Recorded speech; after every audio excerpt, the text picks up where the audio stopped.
Olá pessoal, voltando aí para a nossa série de FRS, vídeo número 10.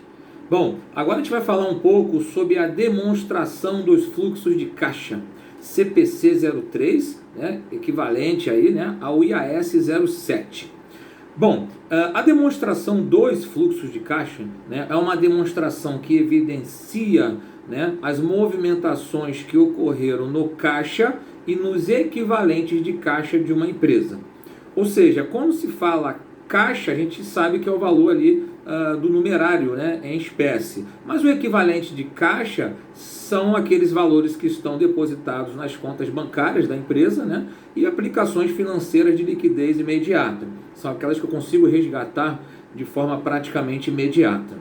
Bom, e por que o nome demonstração dos fluxos de caixa?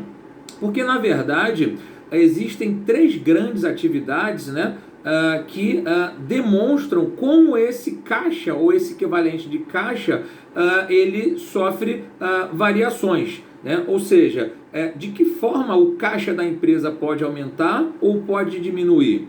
Ou seja, então eu tenho três atividades. Eu tenho atividade operacional, atividade de financiamento e atividade de investimento. Então, por isso, o nome demonstração dos fluxos de caixa, porque eu tenho três atividades que podem gerar variações no caixa e nos equivalentes de caixa de uma empresa.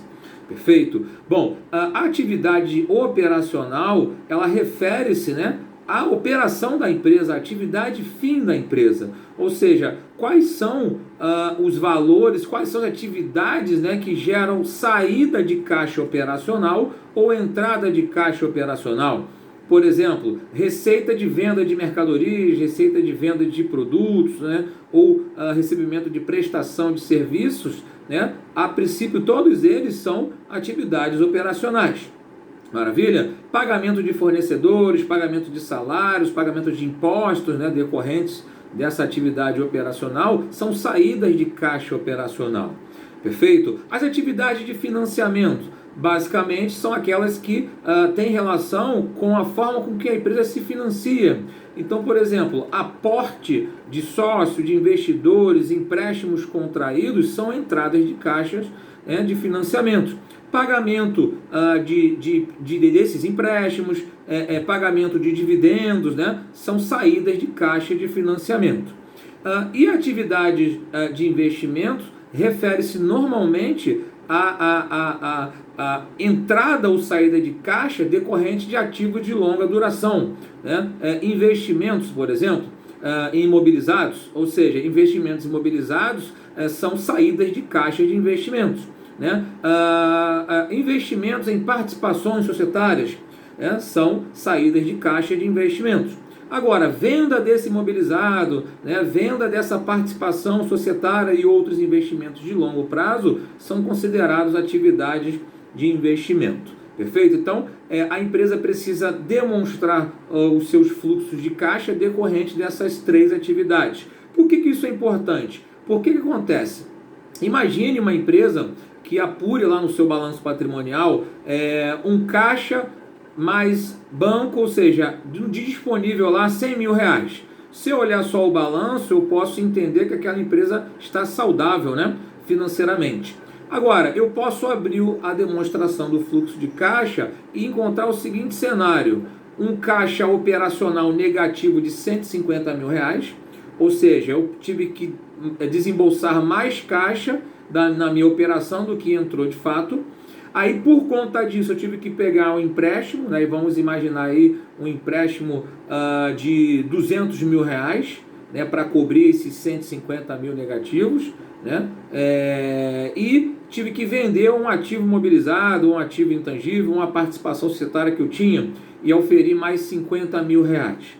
Ou seja, então repare o seguinte: eu vou ter uma atividade operacional menos 50 mil, pelo menos 150 mil, vou pegar um empréstimo de 200 mil, vai entrar 200 mil no meu caixa, né, e vou vender um imobilizado, um ativo intangível, uma participação societária e vou oferir mais 50. Então eu tenho menos 150, mais 200, mais 50. Ou seja, no final o meu caixa é positivo em 100. Só que eu tive um problema aí, eu me endividei, né? Eu me desfiz de um ativo para gerar caixa. ou seja, isso é ruim para a empresa. Então é fundamental demonstrar como aquele caixa ele se comportou, né, ao longo do período. E para que isso seja feito, a empresa tem a possibilidade de elaborar o método direto ou o método indireto. Né? O método direto, a princípio, parece ser de fácil entendimento, mas dá um pouco mais de trabalho, né? Ou seja, ele evidencia ali em tempo real todas as movimentações do meu caixa ou nos meus equivalentes de caixa. Olha, toda vez que eu receber sobre as minhas mercadorias, entrada de caixa. Toda vez que eu pagar, saída de caixa. Mas, num primeiro momento, embora isso possa parecer de fácil entendimento, eu precisaria ter todos os lançamentos contábeis, né, todos os registros contábeis disponíveis para fazer essa inclusão no meu fluxo de caixa. Imagina empresas que tenham milhares de registros no dia, então daria muito mais trabalho fazer dessa forma. Uma outra forma que eu vejo que é mais coerente, né, embora no primeiro entendimento possa ser complicado, né, o método indireto, né, que ele parte do lucro da DRE, né, são feitos ajustes nesse lucro, ou seja, itens que afetaram o meu lucro, mas não afetaram o meu caixa. Então, por exemplo, a depreciação reduz o meu lucro, mas não reduz o meu caixa. Então, ela entraria sendo ajustada de forma positiva. Né? Por exemplo, ganho de capital na venda do imobilizado. Ou seja, como eu só quero saber do caixa, esse caixa já seria inserido no fluxo de caixa de investimento. Então, esse ganho de capital, que é uma atividade econômica, né, um ganho econômico, que gerou um aumento no meu lucro, ele é retirado do meu lucro para efeitos de ajuste. Né? Ou seja, então eu faço um ajuste no meu lucro da DRE para saber o quanto daquele lucro de fato vai gerar caixa para a empresa. Ao fazer esse lucro ajustado, eu começo a analisar as variações do meu capital circulante. Então, por exemplo, aumentos de ativo normalmente pressupõem saídas de caixa ou efeito negativo no caixa. Reduções nesses ativos pressupõem entrada de caixa, né, ou aspectos positivos no caixa.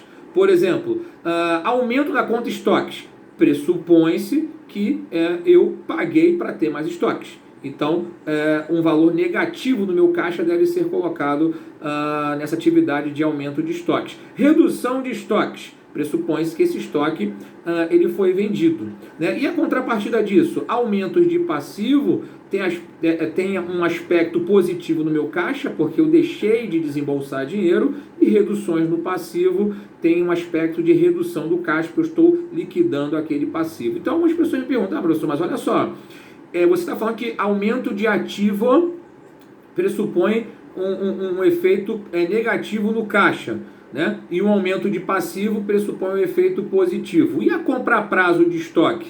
Se a gente for olhar esse viés, não teve efeito nenhum no caixa, não é isso? Comprei a prazo. Ou seja, se eu olhar o lado do ativo, ou seja, o aumento de estoque pressupõe um efeito negativo no caixa. Mas em contrapartida eu vou ter um aumento no passivo, que pressupõe um aspecto positivo no caixa. Então esses dois vão se compensar. Então o meu efeito no caixa vai ser zero ali. Não há problema nenhum em relação a isso.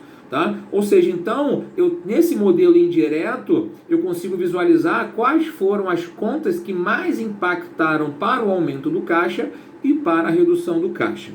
Perfeito? Então já fica a dica aí que o modelo indireto ele costuma ser o mais utilizado. Perfeito? Espero que vocês tenham gostado desse vídeo e em breve aí falaremos do vídeo número 11. Grande abraço, até breve.